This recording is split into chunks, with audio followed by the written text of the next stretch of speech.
Welcome, everybody, to our Tax Day to Earth Day kickoff webinar. Tax Day to Earth Day is a series of events and co-promoting activities around the Pacific Northwest that the then Washington Against Nuclear Weapons Coalition started in 2024.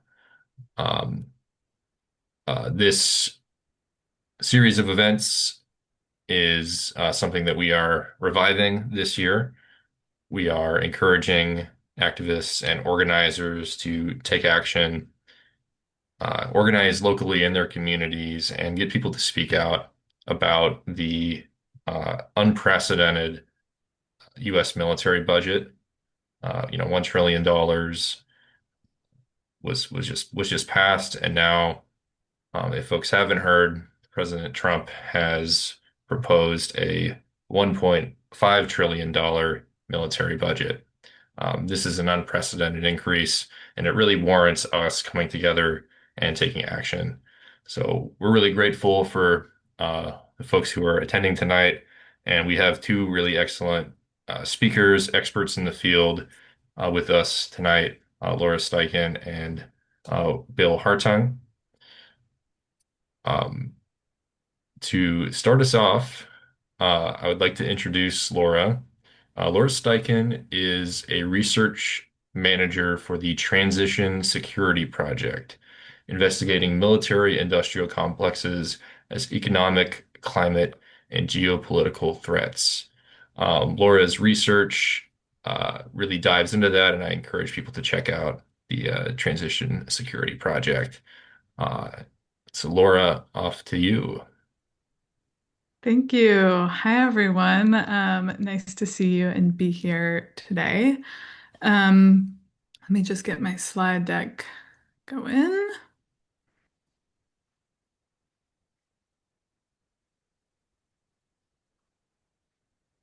Okay, great. And I don't know if I'm able to see the chat while I have that projected, so just yell at me if I'm missing something that I should see. But hi, everyone. Um, Thanks for being here and for the invitation to join this conversation. Thanks to Sean for putting it together, and yeah, everyone for joining the discussion. My name is Lorah Steichen. I'm the Global Systems and Policy Manager at the Climate and Community Institute. And I manage research at our new project called Transition Security Project, which just very briefly, as was just mentioned, this is a new research center jointly founded by Climate and Community Institute, where I work in the US, and then our partners in the UK called Commonwealth, an organization called Commonwealth. And we are a new think tank which investigates the US and UK military industrial complexes as economic, climate, and geopolitical threats. This is obviously a sort of huge scope of work, and we have a lot of different approaches to studying the topic. We work with trade unions, movements, policymakers, scholars to really think about what are some of alternatives to the military industrial complex, and different types of security strategies that really prioritize everyday universal safety over the profits of military contractors. So we're really sort of about rethinking what security means and who it's designed to serve, which are obviously very related to the topic today. Um, Briefly, this slide just lays out sort of the scope of our work at TSP, um, Transition Security Project. But you can find out more at our website, transitionsecurity.org. Uh, and this slide may be a little bit hard to see, so you can read the contents there. So today I'm going to structure my talk in sort of three parts. First, I'll look at the climate implications of war and militarism and really sort of make the case that war and militarism should be understood as fundamentally incompatible with a just transition. Second, I'll make the case for demilitarization as a necessary component of a just transition. Sort of the core claim here is that war is fundamentally incompatible with a climate safe and socially just future. And cutting military budgets is really an essential step to redirecting resources toward not only climate action, but more broadly public services and meeting human needs.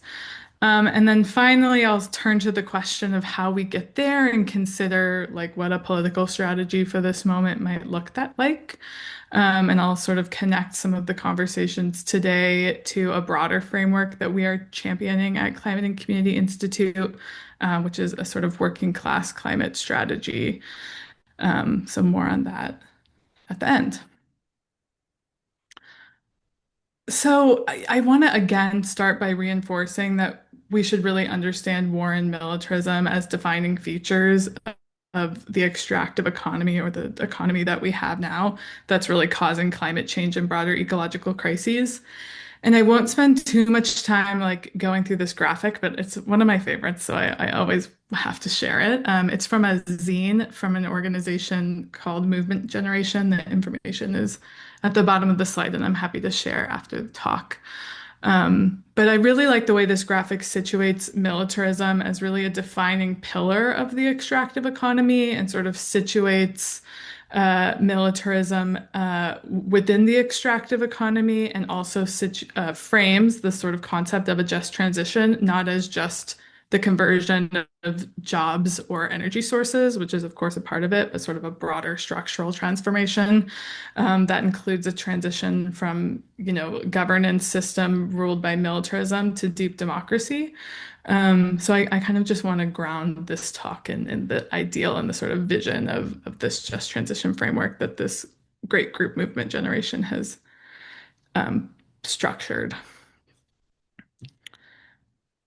But on the topic of the specific sort of climate implications of war and militarism, I'll start by saying that, militaries are massive consumers of natural resources, from, fuel and energy to a sort of increasingly popular topic in the media of critical minerals and military activities or, war or the activities carried out to prepare for war are extremely resource intensive and environmentally destructive.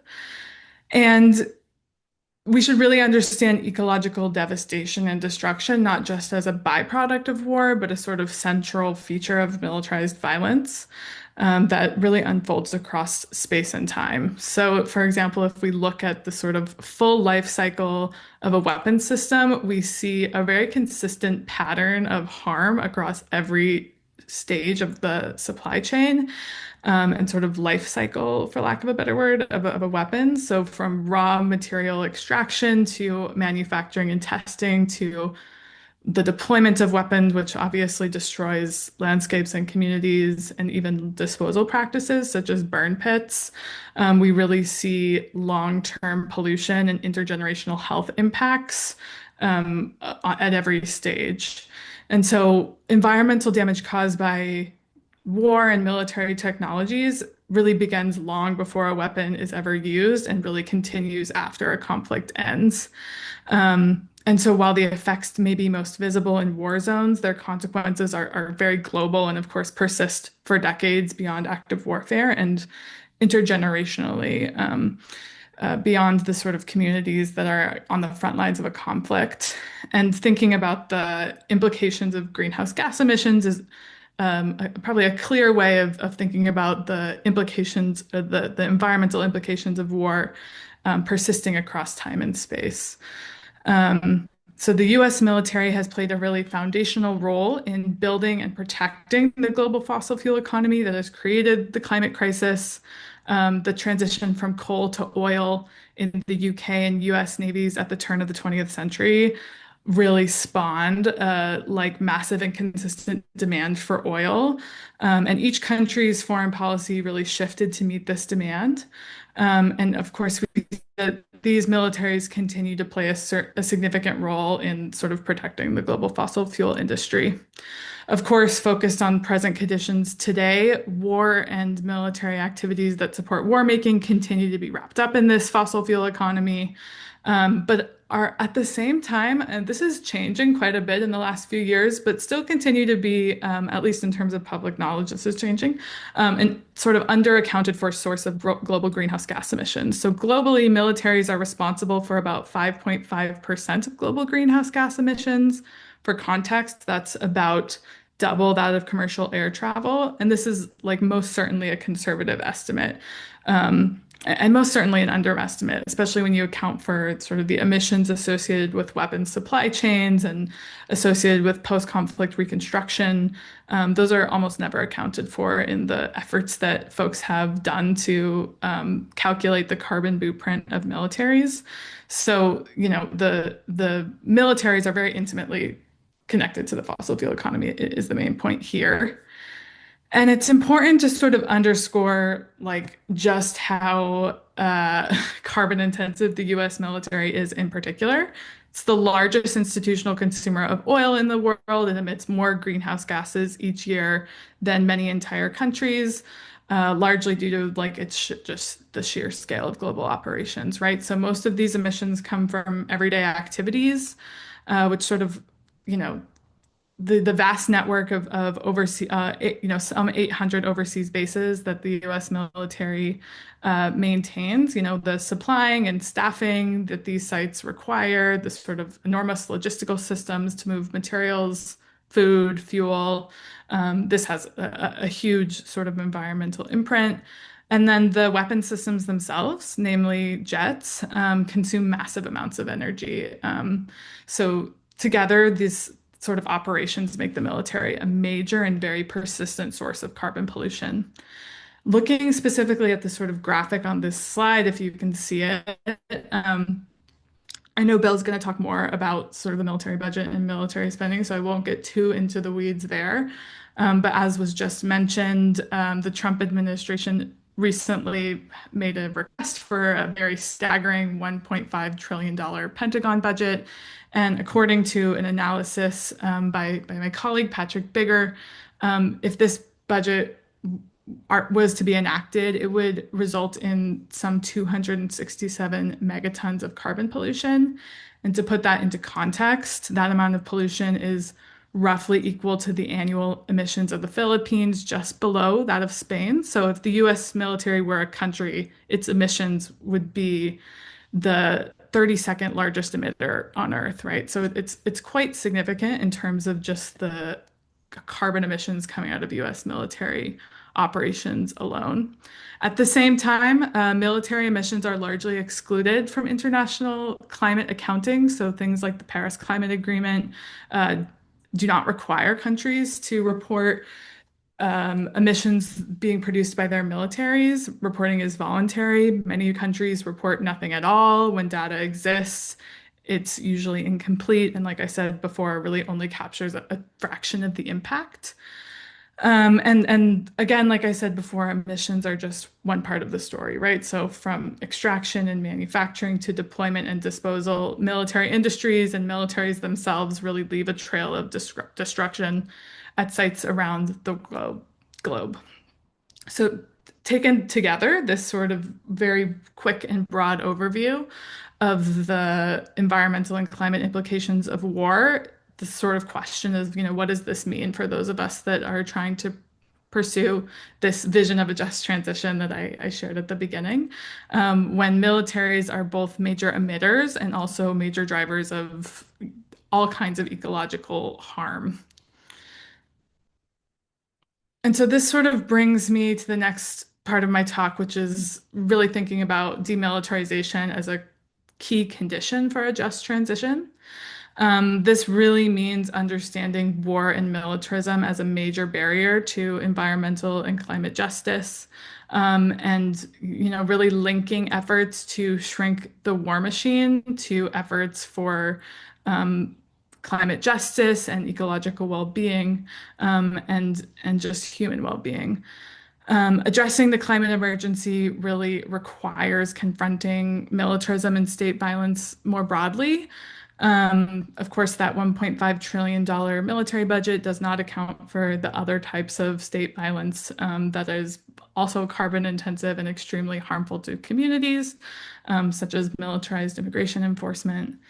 And so, reducing the resources that sustain these institutions of state violence is a key way to enact a just transition and really redirect that large amount of resources and state capacity towards forms of sort of repair and sustainable development that we need, and that, you know, our militarized economy is actively destroying. So I like to think about this sort of just transition as both reparative and redistributive. And so it involves sort of addressing the environmental harms caused by military activity and shifting resources away from those activities and toward the sort of institutions and structures that we need to like have a livable future. So one of the approaches that's featured in this slide is thinking about international climate finance contributions as sort of an initial step for accounting for the locked-in emissions that have resulted from military activities. This, of course, impacts countries in the global south the most, who are also hit first and worst by the climate crisis. But there's all sorts of proposals out there. I'm sure many of you are aware of them and involved in them, about sort of reducing military spending, and reinvesting those resources into the public good. Um, so there's no shortage of ideas and efforts there. So then thinking about how we pursue these sort of strategy for a just transition in the political moment that we're in now, I want to start by sort of zooming out and thinking about this political moment when, war is deeply unpopular, and at the same time, the US war machine seems, at least in some respects, more entrenched than ever. Um, the climate crisis grows more dire every day, but at the same time, the climate movement appears weaker than ever, probably weaker than it ever has been. And then at the same time, we have this cost of living crisis paired with the climate crisis, that's making people's lives harder. And we really need an agenda that can sort of address all of these together. And so I would propose an approach to these intersecting crises is really a working class climate agenda, one that brings down costs, really transforms state capacity away from state violence and toward meeting people's needs, and remakes the economy to actually like deliver for working people and not billionaires. Um, right now, some 60% of Americans can't afford a basic standard of living. Costs in housing, energy, transportation, healthcare, you name it, are rising. I think we all are intimately familiar with this. But this sort of climate cost nexus is quite easy to spot. So extreme heat, drought, shifting growing seasons have driven up already volatile food prices. Frequent natural disasters are driving a crisis in the insurance market. The war in Iran is driving fuel prices higher, making the need to really untether our economy from the fossil fuel market even clearer. And politically, the public is really already there in terms of aligning with these views. Most voters want climate and affordability tackled together and believe it can be done. So we did some polling. It shows that 55% of voters say that they want elected officials to address the climate crisis and the cost of living crisis together. Whereas only 35% want them to focus primarily on the cost of living. 70% of voters think that economic policy can lower costs while reducing emissions. We know that a majority of Americans at the same time oppose the war in Iran. There's bipartisan consensus on this. So we actually really have broad support for this kind of agenda. We saw this in 2025 with state and local elections demonstrating that tying sort of the material impacts of the climate crisis to the cost of living crisis together win elections. We saw this in Seattle, where I live, with the new mayor, Katie Wilson, for example. So at the core, this working class climate agenda really connects climate politics to kitchen table realities. So it's sort of climate policy that people can feel in touch and really focuses on rebuilding the public sector to deliver real material improvements in people's lives rather than continuing to funnel resources into military spending and other forms of organized abandonment and organized violence. And at Climate and Community Institute, we've been kind of thinking about this approach as green economic populism. Some are more excited by that terminology than others. It's not I'm open to suggestions on how we can market that better. But at the core, it sort of starts from a simple reality that the affordability crisis. It is structural, and the climate crisis makes it worse. So we have to solve both together. Um, this is a whole political strategy that I'm happy to share more resources about. It's obviously not the primary focus of my talk, but it's extremely related. Um, so I'm not going to get into all of the weeds on like the thoughts about how we can actually deliver on these goals. But what I will say is that we really need a multi-pronged strategy to accomplish this vision, which is, as I said, extremely popular. And it sort of brings me back to the central piece of this puzzle, which is the divest invest strategy. So, right now, enormous public resources are tied up in war and militarism, resources that could go to, any number of things that would be much better and less harmful, including climate mitigation and public goods, resources that could be used to improve people's lives. So, for example, instead of increasing the military budget by some $500 billion, that sum of money uh, could pay for 500 gigawatts of utility scale solar, which is enough to power 60% of all US homes, which would, of course, not only have a significant impact on carbon emissions, but it would also help substantially lower utility bills, which many households are finding unaffordable. Conservative estimates of the money spent on the war in Iran so far. This could fund pre-K for every 4-year-old in America.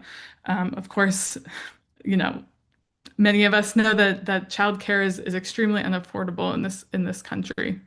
The war in Iran has cost taxpayers so far more than double the cost of restoring the costs of food benefits, SNAP, that were cut in Trump's big beautiful bill. So the point here is that, divesting from militarism and investing in people is, of course, not just first and foremost a moral argument. Um, you know, War is a tragedy, regardless of the economic implications. But it's also really an economic and climate necessity to divest from these structures of state violence and shift from an economy organized really around extraction and violence to one centered on care and shared prosperity.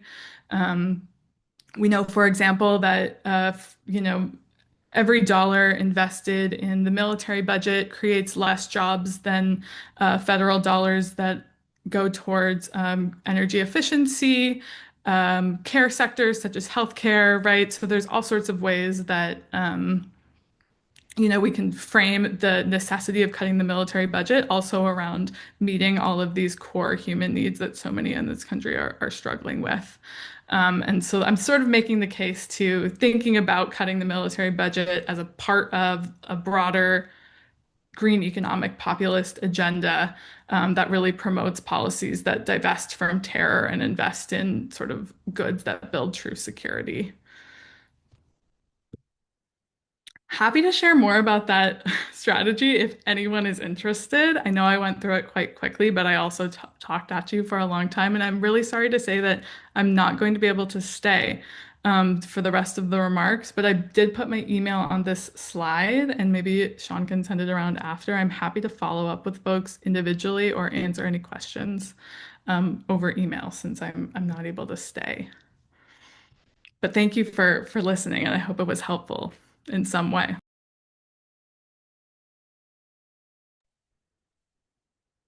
Thank you so much, Laura.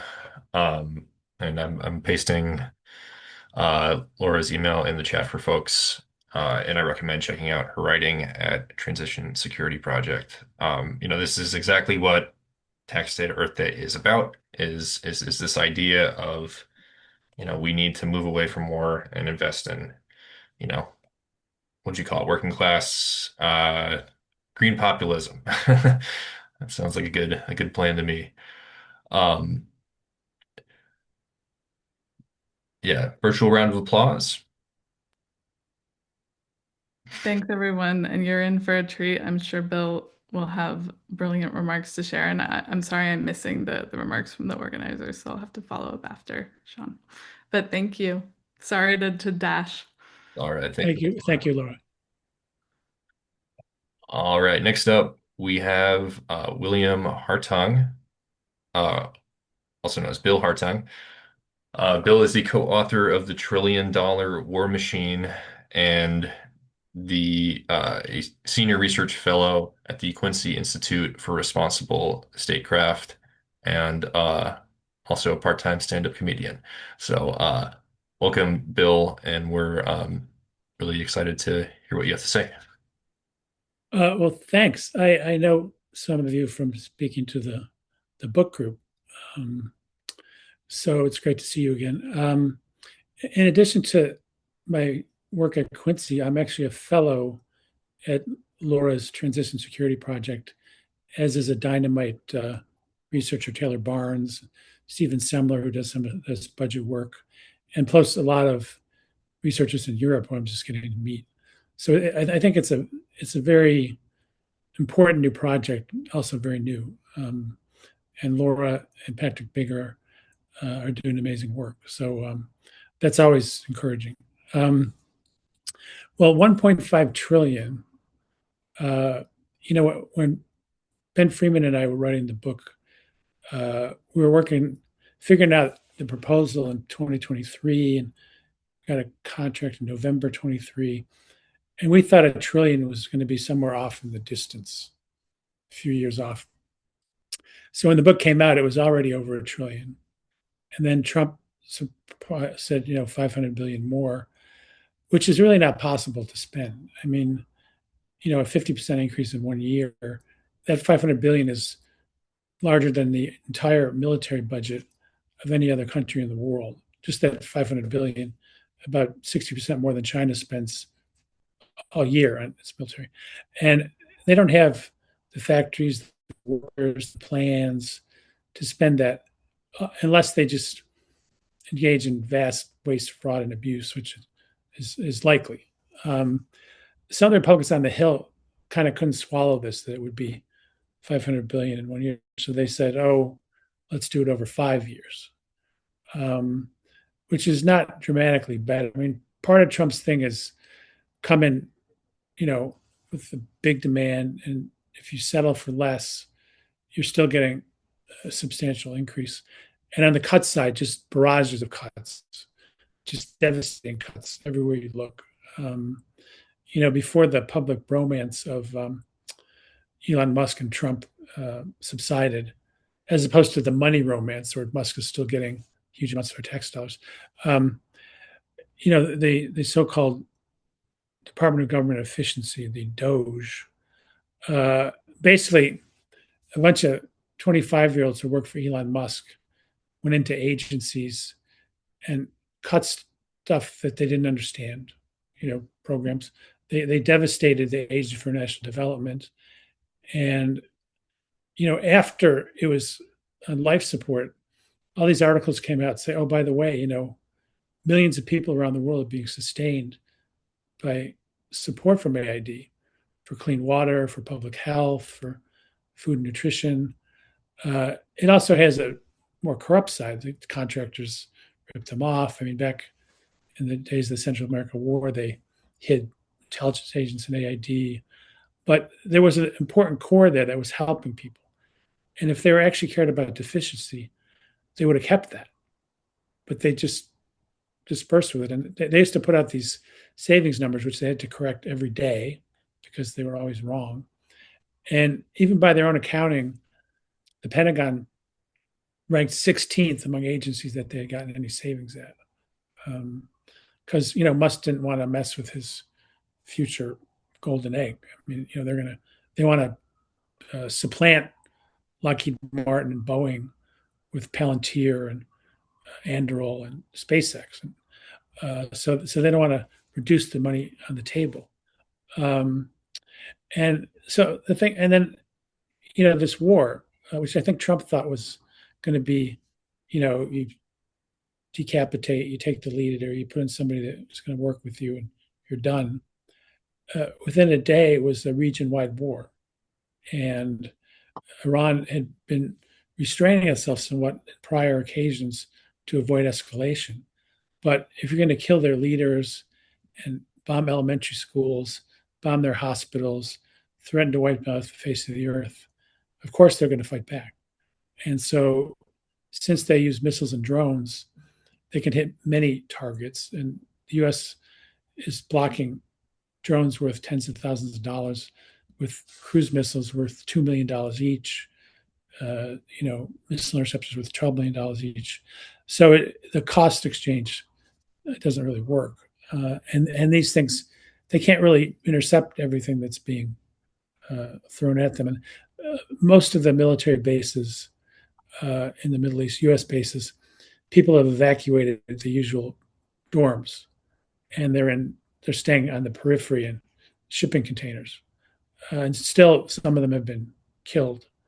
And there's been thousands of people killed in Iran, and of course, of lesser news focus is Israel's ethnic cleansing in southern Lebanon, where they're bombing, Muslim villages, driving people out of the south, hitting, as they did in Gaza, civilians, civilian infrastructure, and so forth. And of course, in Iran, Trump threatened to take out the power grid. He said, civilization is going to end tonight. Those statements alone are war crimes, even if he didn't carry through on them. But our media, I mean, partly maybe people are numb, but yesterday Trump said he was going to commit genocide, but today he didn't. So is that progress? No, because he could do it at any point. But there's still this tendency in the media to treat him as a normal person.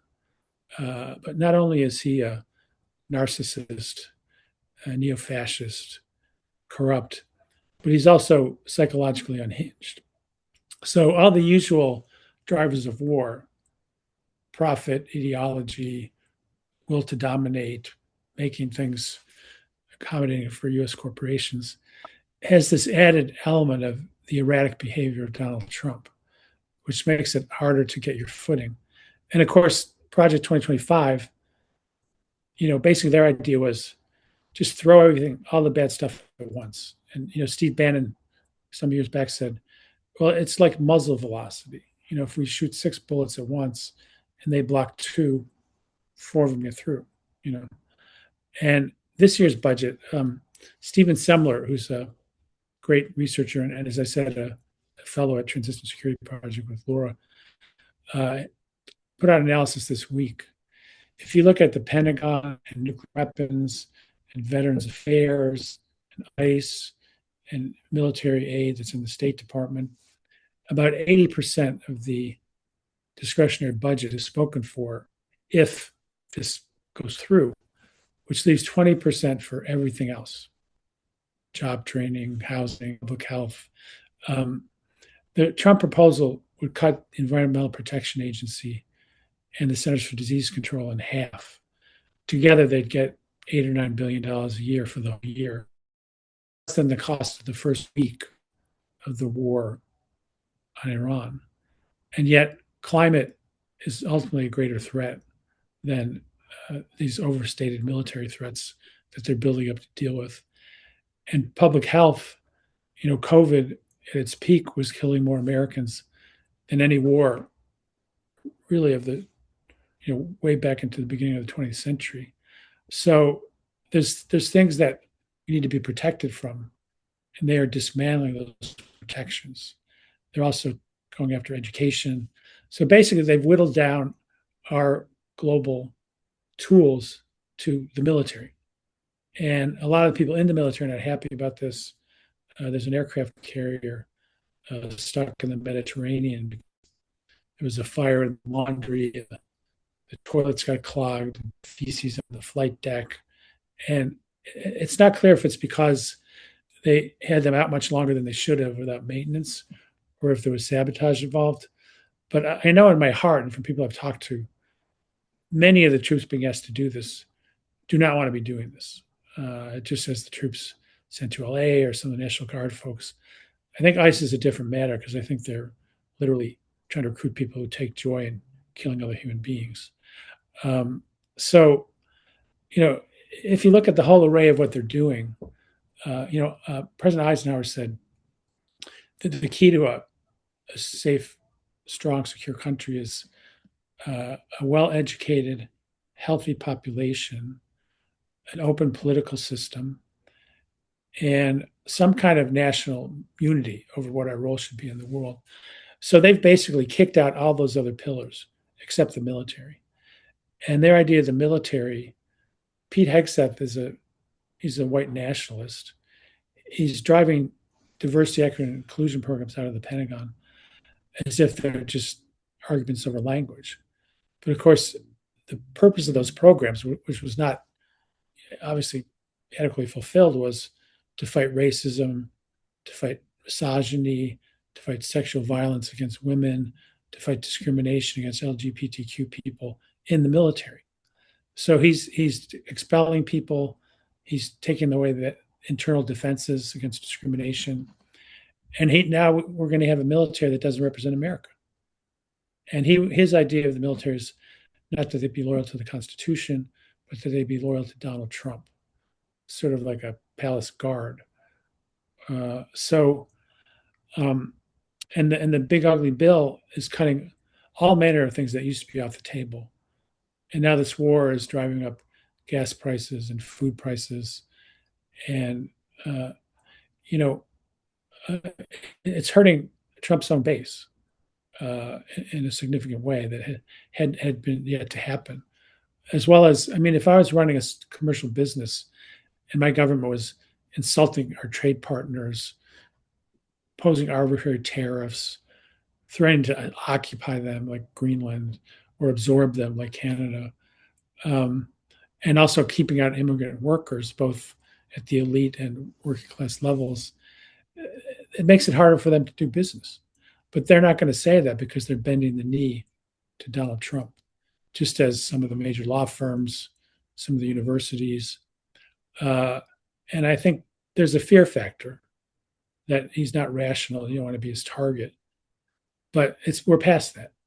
Um, Logic is not enough. Speaking truth to power is not enough. We have to build power, alternative power. And part of that is for people to feel their own power, that they can make a difference. And our democracy has been in decline in terms of public participation for quite a while. The majority of registered voters often don't vote. 50% of people who could register don't register. Um, and they did things like they took polling places off college campuses and dispersed them so that people had to travel farther to vote. They're trying to impose arbitrary ID qualifications. They send these thugs out who are supposed to be, election protection forces who are actually trying to intimidate people from voting. In Georgia, they actually tried to pass a bill that said it would be a crime to give somebody a bottle of water while they were waiting to vote, which didn't pass, but it's a sense of their mindset. So, any thought that we could do business with these folks has got to be put in the dustbin of history. And the thing about the 1.5 trillion is, what I don't want to see is the Democrats lop off 100 or 200 billion, so it's only a 30% increase to 1.3 trillion, which would still be obscene, or reduce some of these cuts slightly, but still be heading in the wrong direction. That's not good enough. And also, I think our language has to change. I don't think we can pretend that we're dealing with a rational person or a person who cares about other human beings. And of course, the enrichment is appalling. Don Jr. is on the board of a drone company. Saudi Arabia invested in Jared Kushner's investment fund, and Don Jr.'s crypto fund got money from the UAE. Um, Apparently, there's people in the administration betting on when wars will start on the poly markets, profiting personally, basically an insider trading approach to foreign policy, or even on specific military actions. And Senator Merkley is trying to put a stop to that. But it's not just like, oh, yeah, this company's getting rich and I'm going to go work for them later. It's going straight into their pockets. Um, and of course, Trump names everything after himself. And they're trying to copyright the name Trump International Airport because they're deluded enough to think people are going to want to do that, and then they'll get money if it happens. He also wants to be on Mount Rushmore, which Reagan also wanted. And they told him the engineering would be such the whole thing would fall down. Trump might not care. Who knows? So, so we have each other, and as Laura said, the leadership in most cases has not distinguished itself, with the exception of certain folks like Bernie Sanders and AOC and Ilhan Omar, Pramila Jayapal, but they're a minority within their own party, and AIPAC and the Democratic leaders have gotten rid of some of them. They took out Cori Bush in Missouri, took out Jamal Bowman in New York. Ilhan Omar got a death threat at a local community meeting. She basically said, I grew up in Somalia. You're not going to scare me. But so there's some courageous leaders, but really, in some way, we all have to be leaders. I've been doing this longer than I would like to admit, since the late Carter administration. And sometimes at the end of the talk, people ask me what our strategy should be. And I have ideas, of course, but just because I can analyze the structure and follow the money doesn't mean I'm a brilliant strategist, or I can organize a neighborhood in Toledo, or I can work with the religious community. So everybody has their own context, their own expertise. And it's not, well, in the Black feminist movement, they have a saying that the era of the charismatic male leader should be gone, should be dead. And we need distributed leadership. And Barbara Ransby, who wrote the biography of Ella Baker, wrote a book about the movement for Black Lives, pointed out that there was this distributed leadership, and the key players were women of color and queer women of color. So there's already a shift happening, but we're not always aware of it because, of course, the mainstream media isn't going to say, "Oh, look at that, man! These people are, doing amazing things." So the way we find out is by talking to each other, by places like Democracy Now. And I know in my own case, I've met a lot of students who do pro-Palestine ceasefire work, who did research about their universities and are continuing to do research on military connections enabling genocide and aggression in the Middle East. And so, they would come to me because I write about this stuff. I'm supposed to know about it. And inevitably, 9 out of 10 times, they have dug up information that I could not do myself because they use different databases. They're on the campuses. They talk to the people who work on these militarized projects. There's a student at University of Indiana named Bryce Green, a young African-American student. He was suspended for a Palestine demonstration, and he got reinstated. And they were researching the military ties of the university. And so he sent me their research for my help. And it was amazing. It was like 16 pages of nuanced detail about what the university does, including they have a relationship with the Naval Warfare Center in Southern Indiana. That Warfare Center employs 3,600 government employees. They work on counterinsurgency. They work on designing artillery shells. It's kind of an all-purpose kind of war support organization. And professors from University of Indiana for years have been going down there, working on site there. And then some of the folks from the Warfare Center come on campus. But until the ceasefire movement, there was no awareness of this. And so they figured this out, and they have a keep Crane off campus because it's Crane Naval Warfare Center. Uh, Likewise, there's a divestment movement at Johns Hopkins. Well, the applied physics lab at Johns Hopkins gets $1 billion a year from the Pentagon to work on things like ICBMs. But I was talking to one of the professors. He said, "Well, the lab is 40 miles from campus, and a lot of students weren't even aware of it until we started this campaign."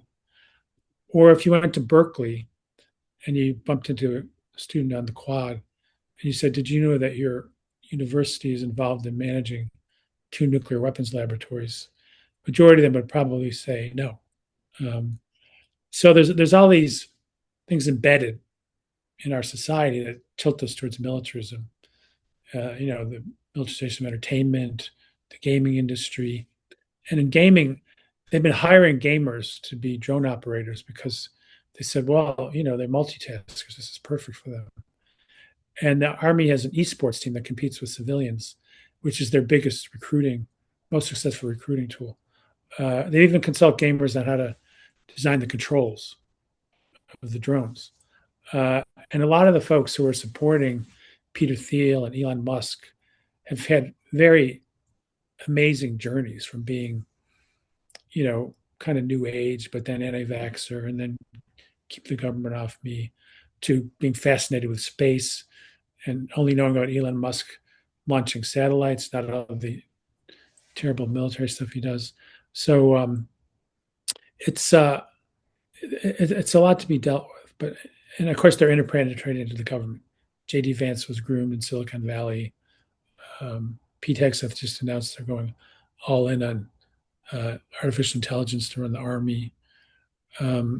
Peter Thiel thinks he can upload himself to a computer and live forever. Musk thinks he can do mass colonization of space. So they're almost a different species of corporate profiteer. They think they're superior beings. They think they know better than the government. We don't need government. Democracy's, overplayed, not really that useful. And I'll stop here. But Alex Karp, the head of Palantir, president, wrote a book called The Technological Republic, and it was basically about how America's gone soft. We just watch reality TV, buy consumer goods, and you know, and the companies likewise are just making toys instead of the things we need to protect the country. And so he said we need a unifying national mission. And the mission he wants is a Manhattan Project for the militarization of AI, which he says will give us a permanent edge over China and restore U.S. global military primacy. And of course, their stuff doesn't work as advertised. It's going to be complicated and overpriced. But this is what they're selling us. And so I think, Lorah started the conversation. There's a lot of movements against militarism in this country, different aspects.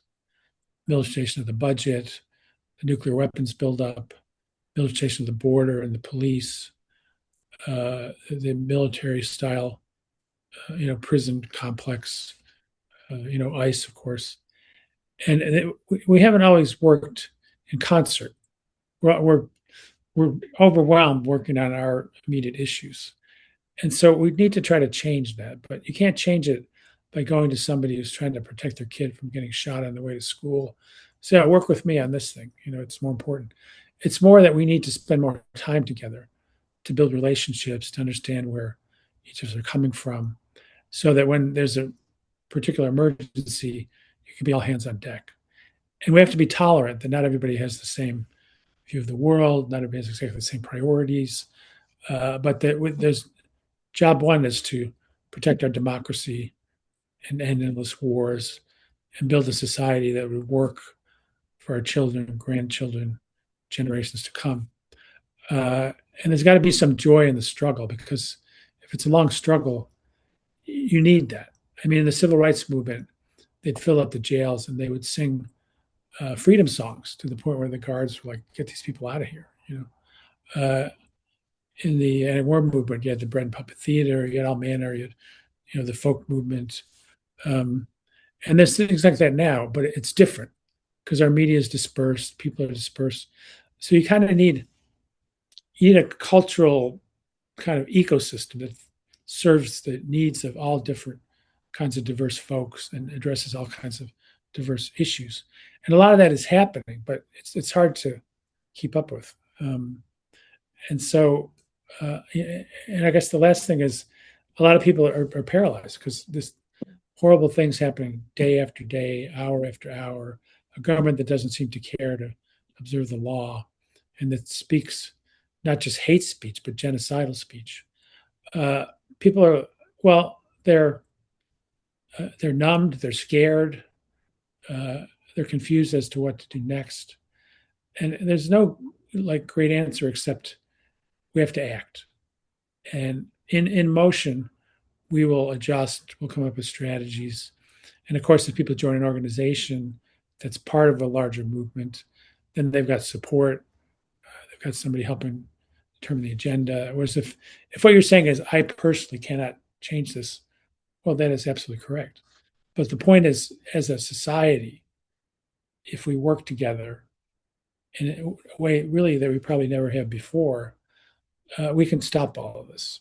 And the two challenging parts are time is of the essence between climate and these wars getting out of hand. We don't have endless amounts of time, and organizing and relationship building can take time. So somehow we have to throw ourselves into that, and we have to win people over, and the people who agree with us have to get out and vote, have to take a stand. People have to take risks to the degree they're willing. So it's kind of like it's almost like rebuilding our society, really. Uh, and I think the thing about it is it would be so much better than where we are now. I mean, to support Donald Trump is sort of like being a member of a death cult because that's where his actions and ideas are heading. Um, but I think, there's a lot of good people that I've known from the peace movement, and the generation coming up is amazing, creative, committed, passionate, and people are starting to come together.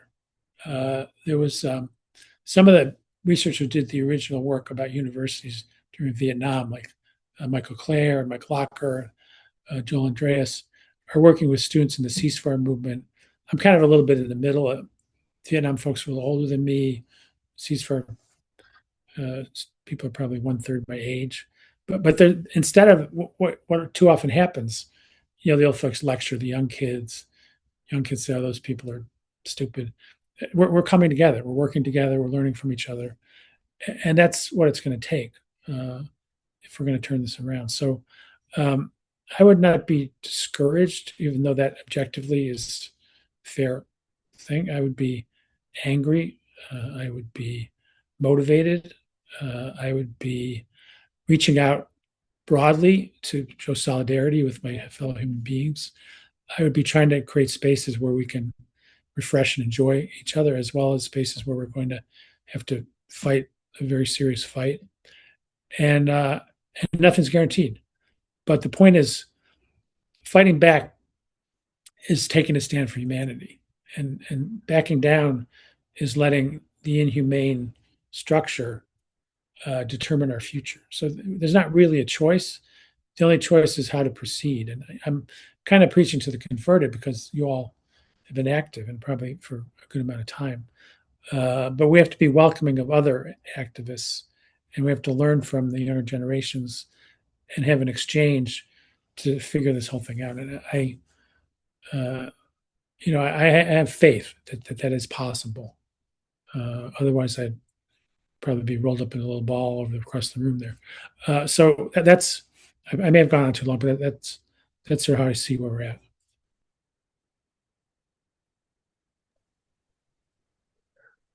Thank you, Bill, and thank you to you and Ben Freeman for authoring that book, which gives us, kind of the ammunition we need to the facts we need to talk to our neighbors. It's really critical research that you continuously do, and really important writing that you continue to do. Um, if folks can join me in kind of giving Bill a virtual round of applause. I want to thank you very much for your time. Um, and I really want to tease out some of the things you said, right? It's important that we just do something. Um, it's important that the Democrats do not try to take a middle position on Trump's $1.5 trillion military budget. Um, Mr. Groves, did you have a question?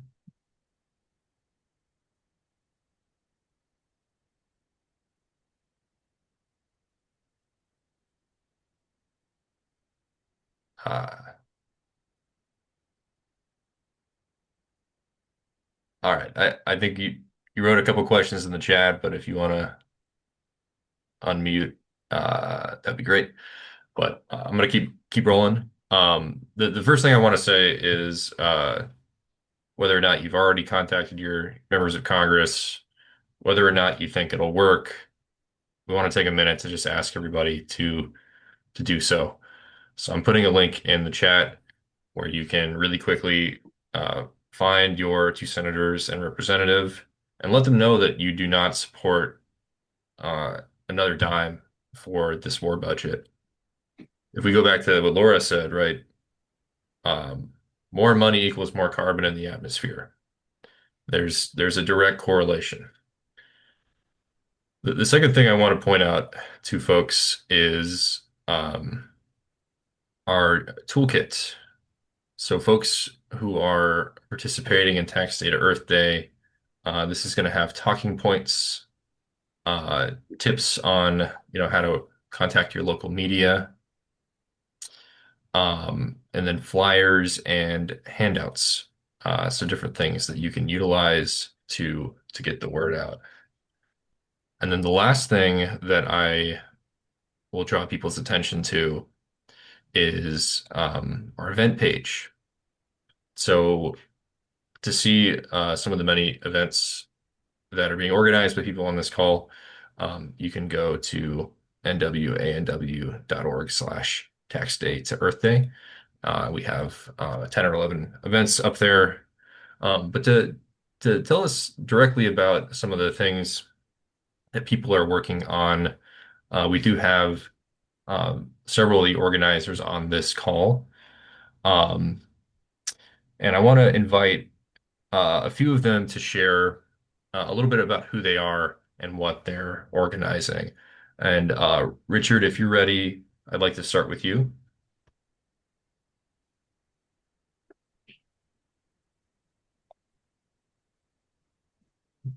Yeah, and this is just the brief intro, not the full. Okay, yeah. Hi, I'm Richard with Bayan Washington. We're a grassroots alliance of um, Filipino organizations organizing around genuine sovereignty and democracy in the Philippines. Our campaigns work spreads across from um, organizing Filipino migrants, students, and includes that sovereignty part aspect. So the anti-US imperialism that's really controlling a lot of the Philippines, inclusion with the that 1% that we were talking about earlier, that's in the Philippine government, for example. So I'll stop there and then thank you. Oh, Richard, if you want to talk about the event itself as well. Oh, okay. This is that. Okay. Yes. Okay. So, to that point around U.S. imperialism, we're actually we have a cancel Balikatan peace forum and action on the 18th and 19th. So Balikatan is shoulder to shoulder in Tagalog, and it's basically joint exercises between the U.S. government, the Philippine government, and then other allies in the Asia Pacific. So it actually includes Japan. This will be the first time that Japanese troops have been on Philippine soil since they occupied the Philippines during World War II. Um, I think a lot of harms against women and taking Filipino women as comfort women, quote unquote. Um, so a significant uh, war exercises coming up. There's actually some going on right now, but the Balikatan will be even larger, so over 17,000 troops. Um, in context, what that means for us in Washington, Joint Base Lewis McChord is right in our own backyard. And this is where a lot of troops from the West Coast are deployed to the Asia Pacific, including the Philippines. So actually, just from all different divisions, land, sea, air, are deployed from JBLM. And the Philippines is used as a launching pad, either towards China. They're really building up military there, or against Iran. So that's actually where a lot of the ships station on their way to Iran. So the peace forum that we're going to have will be bringing together like all of our communities that are saying no to this imperialist war or build up towards imperialist war. It'll include a panel, gallery, and like group discussion. And then we want to take this into some form of action. So we'll have a rally on April 19th at 2 p.m. So the day after the peace forum at Joint Base Lewis McChord. I think the specific location is to be decided. We won't literally be at the base. And then actually a few other activities that we have during this month of action as Vian USA. There will be a screening of Earth's Greatest Enemy, which will talk about the environmental impacts on April 24th at 5 p.m. That'll be in Seattle at the Beacon Cinema. And I can send a RSVP that has all of this information. And then I think just lastly, I want to share that someone mentioned, one of our keynote speakers mentioned Anduril.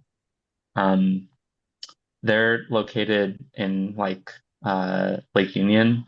They're actually helping fund the testing of micro modular nuclear reactors in the Philippines. So I remember we talked about this at a conference a couple years ago with WPSR, but it's really building off of that, the 123 nuclear agreement, and this is an importation of foreign nuclear technology that actually won't be controlled by the Philippine government, and we can certainly, I think, imagine what the U.S. Could want to do with the development of that nuclear energy technology and the waste that it produces potentially towards weapons. So yeah, I'll pause there. Thank you.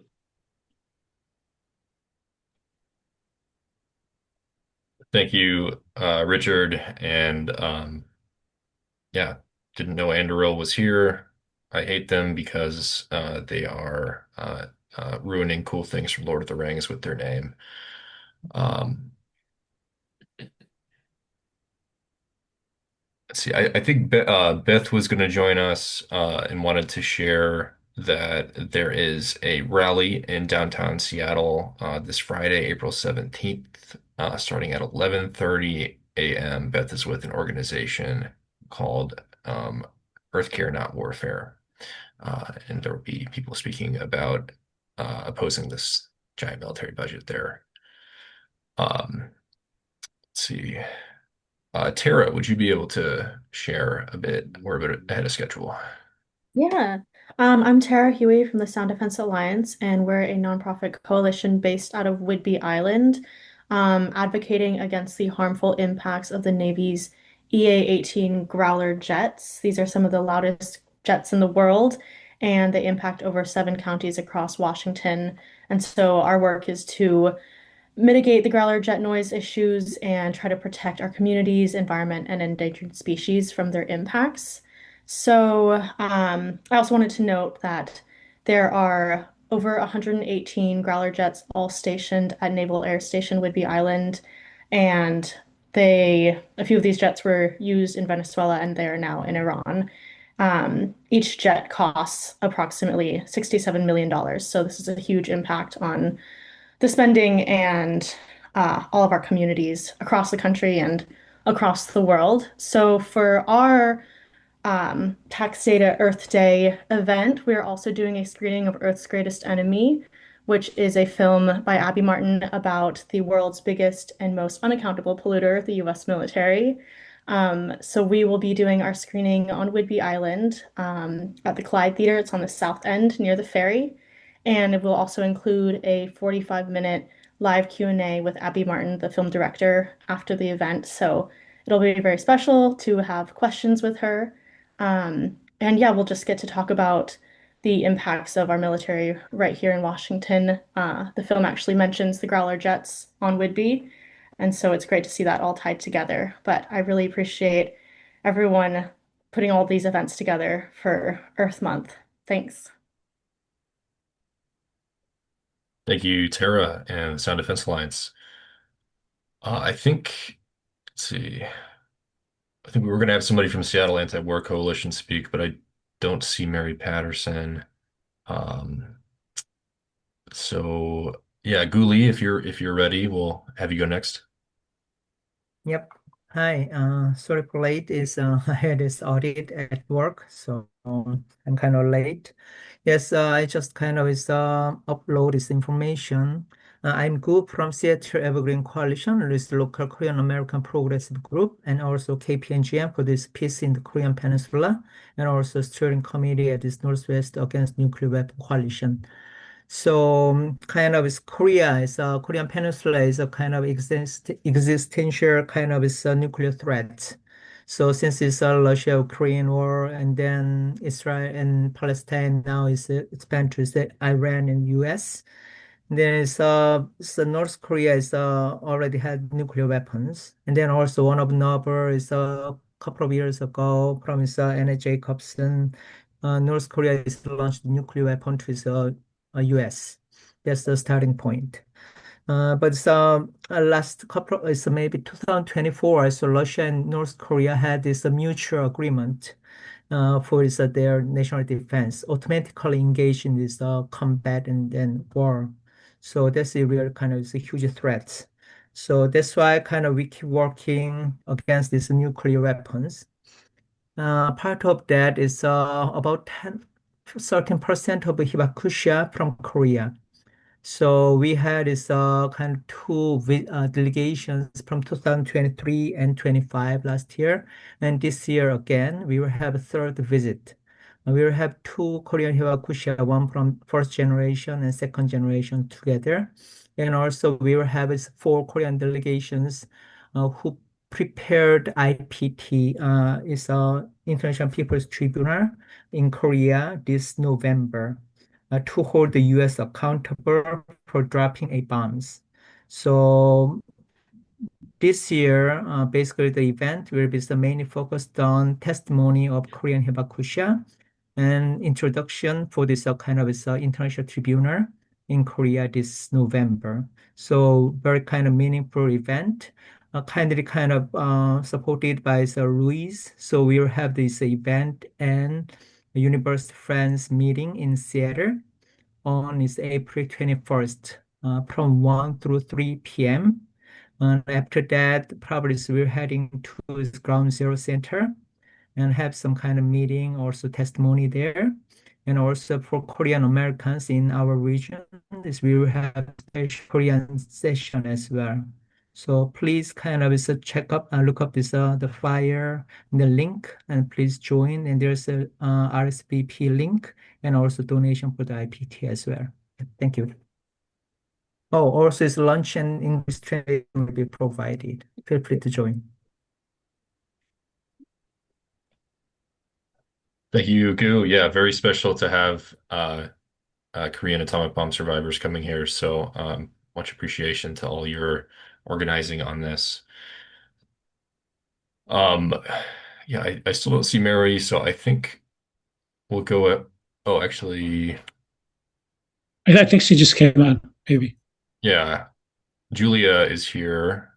Uh, Julia, if you're able to share what your group is doing, that would be Oh, awesome. sorry, I got mixed up with with a webinar tomorrow night and I got my time wrong. I am so sorry. And I'm glad this will be recorded, so I'll watch it later. Yeah, I live in a beautiful agricultural valley about an hour north of Seattle, Skagit County. It has the largest tulip growing fields in the US. And so in April, the entire month is a tulip festival time. And thousands of people come to the valley, and there will be a street fair. The main town here, Mount Vernon, they will shut down the street this coming weekend, and we will be tabling there for 3 days and handing out literature, and it'll be a great time. And also, we're bringing the film Earth's Greatest Enemy to the biggest historic cinema theater in the valley as well. And we're getting a lot of publicity out there for that, and I'm very excited for that. And anyway, my name is Julia Hurd. I guess you can see that. So thank you. Yeah, what's going on is I just, it's, I don't even have words for what's going on. It's just so awful. Thank you. Thank you, Julia, and thank you everybody who is coming together to, spread the word, educate our communities, and say no to this insane $1.5 trillion military budget. Again, I will say if you are not going to an event, check one out. We've got a list, just put in the chat. There's some really great opportunities to connect with people to help build this movement for a working class green populism, a just transition, or just simply saying no to endless war and military spending. Um, and that is basically it. So yeah, I think if Mary was here, she would want to let you know that there is another just slew of screenings of the film Earth's Greatest Enemy in Seattle that is being sponsored by the Seattle Anti-War Coalition. So very, very extensive opportunities to watch this film, which has been making the rounds, and meet with community members that are sharing this concern. Um, when folks pay their taxes tomorrow, or if you haven't paid your taxes, or have already paid your taxes, uh, just keep in mind that over half of that is going to the military budget. And if this budget increases, that's going to be even more. And that's wrong. So thank you folks for all you put into this. And I think we'll go ahead and call it a night. Thank you all. It was great hearing all the good work you're doing. Thank you, Bill. Thanks. Yeah, thanks Thanks for much. hosting us. Yep. Good night. Thank you.